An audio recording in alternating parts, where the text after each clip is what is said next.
Yes! Happy some day of the week again. I forgot. We got another humdinger of a program. What's a humdinger? Who the hell knows? I had one removed earlier this week. Thank God for salad tongs. It's funny how I managed to sit on things. Accidentally, of course. Joining us tonight is Matt Whitaker. Yeah.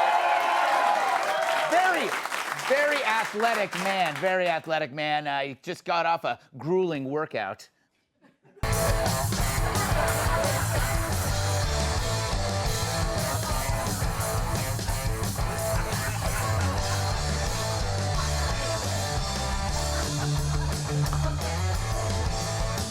A little known fact, he shares a birthday with our very own cat, proving once and for all that astrology is about as real as Joy Behar's hair. Also joining us, Julie Panderas. Glad to see her here, given her antics last night. I gotta get a video of it. Oh my God, her ass is out of those shorts too.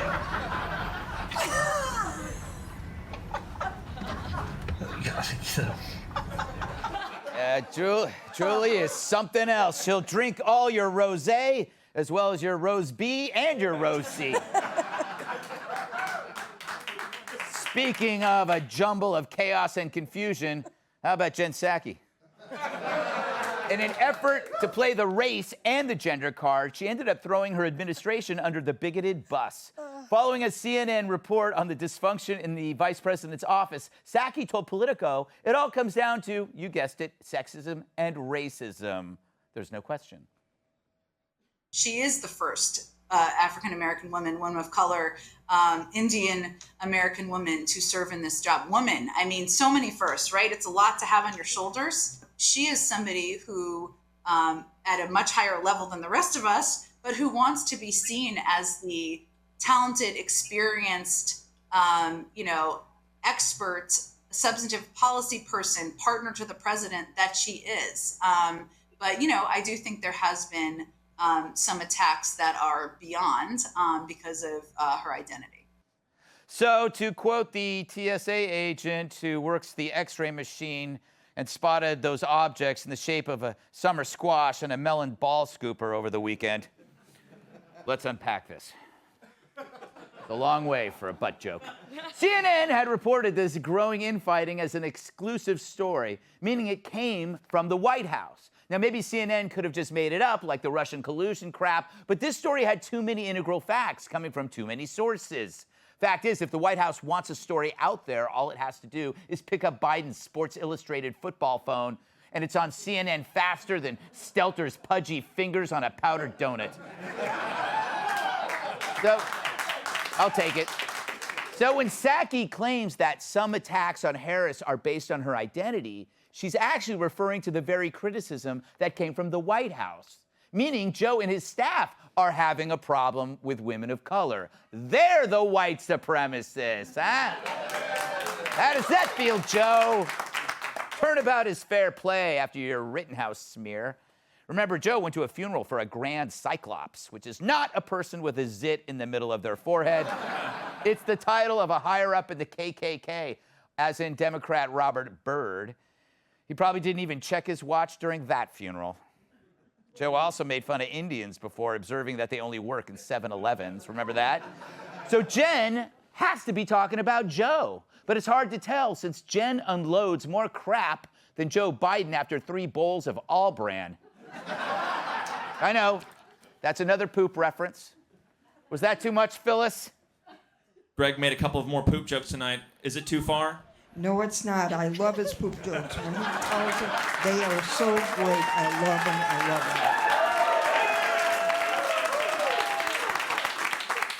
Can't argue with Phyllis.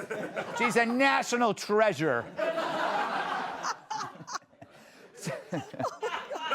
So whenever there's a problem with these clowns, it has to be because we're all racist and sexist, right? It's never about their incompetence or callousness or loathing for average working class Americans, which is just another form of bigotry. A coal miner could finish a 10-hour workday covered in soot, and they'd call him out for blackface. This is really about the VP in turmoil, which is the only kind of oil this administration will allow. Time for the next chapter of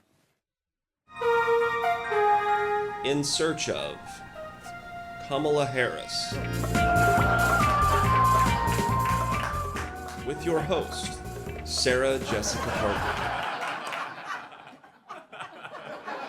It has been a tough search so far, but thankfully, we were able to catch up with her earlier today. Yes, we scored an exclusive one-on-one interview. Welcome to the show, Madam Vice President. Thanks, Greg. It's great to be here. I love your show, especially the blonde girl.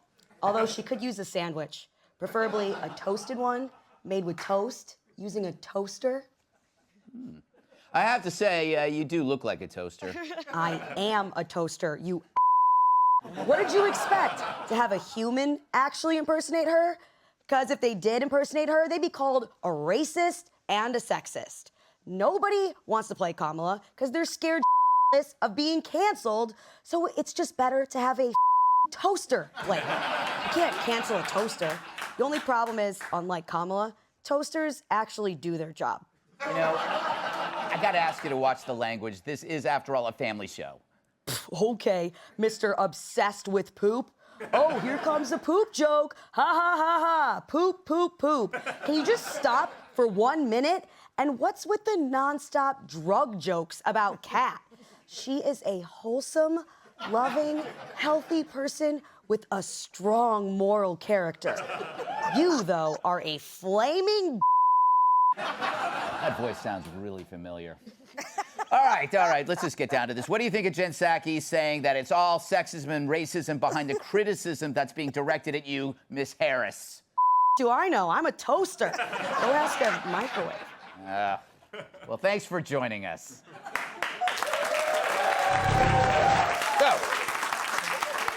what did you expect? You think we'd really get an actual person to impersonate Kamala Harris? We tried to talk Harris Faulkner into it, but she said dinner at Fuddruckers wasn't enough. Fact is, you can impersonate anyone except the protected classes designated by the legacy media, as if they're on a do not disturb list. Remember when SNL forced poor Fred Armisen to impersonate Obama? And they made him so incredibly boring so as not to offend anyone. It's really the worst insult. We don't think you can take the criticism, which allows some of the biggest crooks to get away with anything. Hell, some could even marry their brother. I don't know who I'm talking about. So it comes down to this. When in trouble, smear the others. When in doubt, call the bigots out. Call them racist, call them sexist, but never call for the truth. It's the difference between this White House and the previous one. Who did Trump go after?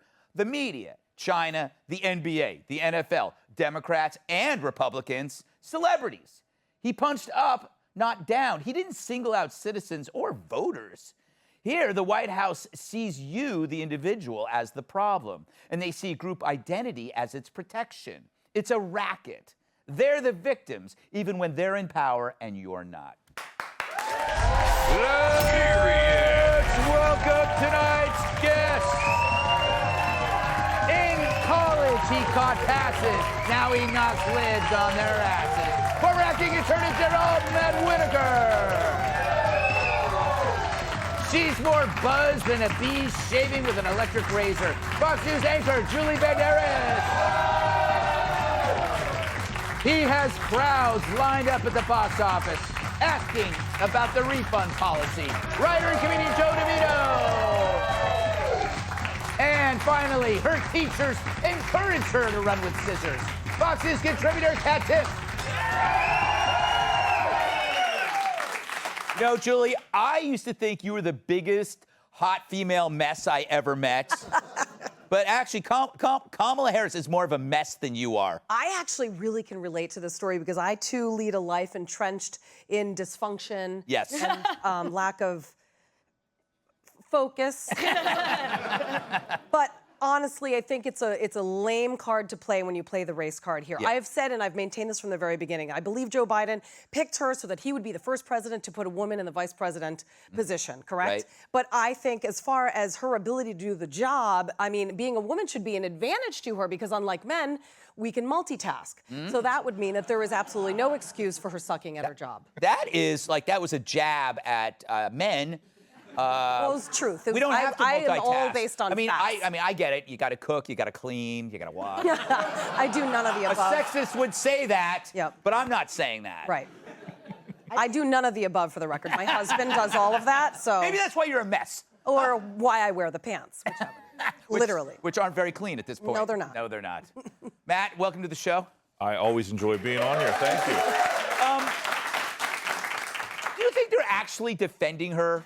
I mean, it seems like it's like they're trying to get her out. Well, and to some extent, she is the first at many things, including having the lowest approval rating of any vice president at this point in time. Yeah. So I know you like math. I do. The real question is who Plug your ears, Pat. is Joe Biden pushing Kamala Harris's favorability down, or is she pulling him down? That's the chicken and the egg question that this administration is dealing with. Right now, they appear to be blaming her. Yeah, exactly. Yeah, it is true. They're both in trouble, so they're blaming. It's you. It's not me. It's you. They're like those dueling Spider-Mans. They should have her look at the root causes of his lack of favorability. Yeah, she's the root cause of her lack of favorability. They don't like me. Joe, you're used to that. When they say there's no rift, do you believe them? They better hope there's a rift between Kamala and Jill Biden because she's ready to cut her. Yeah, that's... She'd slash her up with a scalpel if she was a real doctor. They're still mad about what happened at the debates. Maybe it was a bad idea to pick your running mate to be someone who called you a segregationist over your opinions on busing. Yes. But it's come back because now, 40 years later, he's throwing her under the bus, so it's come full circle. Nice. This is what annoys me so much, is that they put so much stake in identity. Yes. And they say, and the people on the left say things like, isn't it time for a woman of color to be considered for president? And you say, okay, well, how about Condoleezza Rice? Like, whoa, look at the time. It's not quite the time for someone like that. So it's so easy to go for the racism, sexism, but when you pick identity over ability, this is what you end up with. Right. Little applause. Kat, I thought the interview I did with the vice president was very strange. Yeah. Yeah. Super weird. Yeah, exactly. Very cold. Yes. Very steely. Yes. Yes, but you didn't cackle. No. You know what? This should prove your point that if you take this administration with all their experience, they're more inept than an administration that had no experience. Absolutely. So you can't get better at politics. Especially because, like, Jen Psaki doesn't even realize how sexist what she said was. I mean, being a woman can be hard, but as a woman, I am a woman, by the way, I don't want people to think that I'm going to be, like, totally incapable of basic competency, because she literally said, listen, Kamala would be better at her job, but she's a woman, so she can't. That's what she said. She said woman twice. She's the first woman, and just even as a woman, like that's way more offensive than a lot of things I've heard. Yeah, and also, it's like she is the first politician I've seen in history who decided not to do the job that she was told. She went to the border, and then she just dropped. Kind of a power move. Yeah, it was just like, you know what, I'm done. And I said this on the 5. It's like she's worse than the cable guy, because the cable guy will be 5 hours late, but at least he'll fix it. She just went. She didn't fix it, and then she won't even return your calls. Like, it's like you never. You know, we called you about the border. You said you gave us a time between 12 and 7 p.m. to be home at the border. And you never showed up. She goes, yeah, I'm on another call in France. Yeah. Yeah. But Greg, the real challenge in this situation is she had very little experience to be vice president and to fix these problems. Joe Biden had all the experience, right, and he can't fix it either. I mean, it really is kind of again, this. You think that all those years he helped create them would give him an inside look. Yes. He's like alcohol. He helped make the problem. That should help. That old line about alcohol. Joe Biden is the cause of and the solutions to all of these problems. Yeah, there you go. Hey, Sean Hannity here. Hey, click here to subscribe to Fox News YouTube page and catch our hottest interviews and most compelling analysis. You will not get it anywhere else.